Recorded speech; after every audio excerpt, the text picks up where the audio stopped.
In Peru, I mentioned Peru, the children really do teach their parents and grandparents, and it's a very heartwarming situation. Peru also made a decision to focus on electronic books, and last weekend? Yes, well, I guess it's 9 days ago now. We announced 1.6 million books are available free on the XO laptop. Now, 1.6 million books is a pretty big number, and for them all to be available free on the XO is also very important. But even more important than the 1.6 million books is when you go into a village with 100 laptops, you can put 100 books on each laptop, taking almost no memory at all. But what's more important is that the 100 laptops each have 100 different books.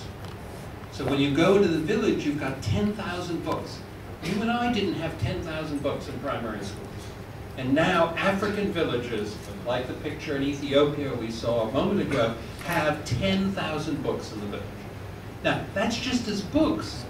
That's not even using the laptop as a laptop or a multimedia device or connected to the internet. It's just books in the village. So you could set the entire proposition based on books, not that I recommend that, but everything else comes out sort of for free. Next one. This is Peru again. I don't think it's in maybe this is the next one. This was in India. India's been hard for us for a number of reasons, as has China.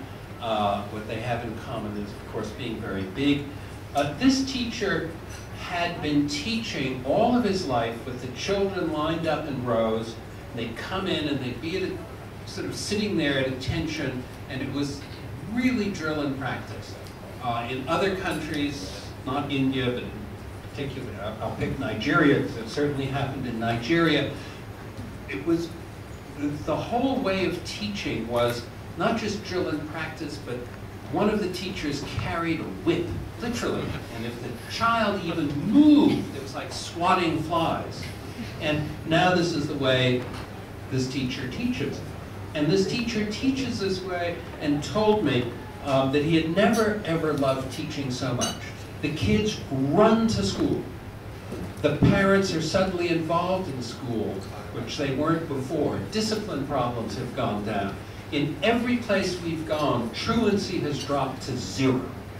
And in some places it was as high as 40% before the laptops got there. So when people tell me, you know, does this work? I've now lost my patience. If somebody says, does this work, or can you prove it worked? My answer to them is, you're not ready. Just come back later. Because there is just such evidence all over the world now. One doesn't have to look very hard. You don't have to measure and do test scores and figure out, because the changes are absolutely huge. I think there's one or two more slides. I show this slide because it's